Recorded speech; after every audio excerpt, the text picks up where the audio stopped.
Сильний народи нашої сильної країни. Сьогодні той день, коли знову і знову переконуюсь, наскільки далеко ми від Російської Федерації. Уявіть, вони там в Москві переполошилися через мої інтерв'ю російським журналістам, тим із них, хто може дозволити собі говорити правду. Коли журналісти вже готувалися до публікації нашого інтерв'ю, ми говорили з ними сьогодні в день, російське цензурне відомство вийшло з погрозами.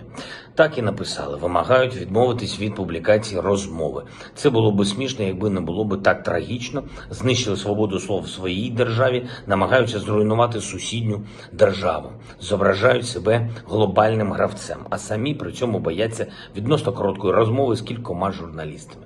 Що ж, якщо така реакція, значить ми все правильно робимо, значить вони нервують. Мабуть, побачили, що у їх громадян виникає дедалі більше запитань до стану справ у їхній державі. Максимальний контраст, моя розмова з нашими улюбленими українськими телевізійниками, провів зум-конференцію з майже 5 сотнями наших медійників, які створюють телемарафон «Єдині новини». Вдячний їм ще раз. Хоча ми і були обмежені у часі, все ж таки доволі ґрунтовно поговорили.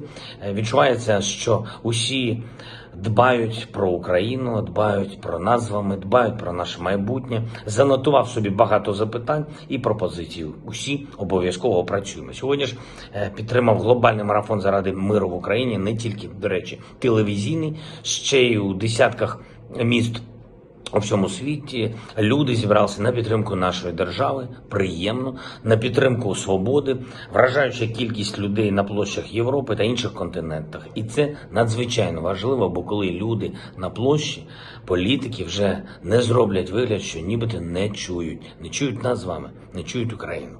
Продовжу звертатися і до парламентарів інших країн. Тиждень планується дуже насичений з дипломатичної точки зору. Тож нікому не вдасться сховати український інтерес десь у політичних кабінетах або в бюрократичних лазівках. Нікому не дамо забути про наші міста, забути про Маріуполь та інші українські міста, які російські військові просто знищують. Все більше людей у світі на боці України, на боці добра у цій битві зі злом. І якщо політики десь не вміють йти за людьми, ми їх навчимо. Це основа демократії, нашого національного характеру. Знову хочу подякувати нашим людям в Херсоні, в Каховці, в Славутичі та інших містах, які не припиняють чинити опір окупантам. Якщо окупанти тимчасово зайшли в українські міста, це означає тільки те, що їм доведеться вийти.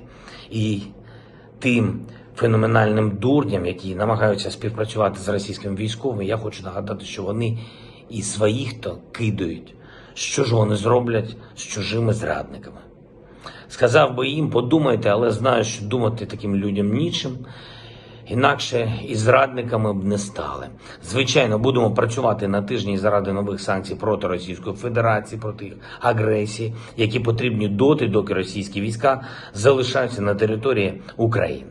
Попереду і новий раунд переговорів, бо ми шукаємо миру, реально, без затягування. Як мені доповіли, є можливість і потреби для очної зустрічі вже на території Туреччини. Це непогано. Подивимось на результат. Наші пріоритети у переговорах відомі. Суверенітет, територіальна цілісність України не підлягають сумніву, дієві гарантії безпеки для нашої держави обов'язкові. Очевидна і наша мета – мир і якнайшвидше відновлення нормального життя в рідній нашій державі. Збройні сили нашої держави стримують окупантів, а на частині напрямків роблять навіть кроки вперед. Молодці. Хоробрість наших захисників, те, як мудро вони поводять себе на полі бою, це настільки важливо, що жодних слів вдячності просто не вистачить. Але знову і знову я не втомлююсь дякувати кожному нашому захиснику, кожній нашій захисниці, усім, хто виборює майбутнє для нас з вами, для наших дітей, для нашого народу. Підписав укази про присвоєння звання Герой України 15 військовослужбовцям Збройних сил України, 3 з них посмертно. А також указ про відзначення державними нагородами 142 військовослужбовців Збройних сил України та 5 військовослужбовців Управління Державної охорони України. Підписувати, ви знаєте, такі укази для мене, скажу чесно, велика честь. Вічна пам'ять всім нашим героям, вічна пам'ять кожному, хто віддав своє життя за Україну, заради нас з вами. Слава всім вам. Слава всім нашим героям. Слава Україні!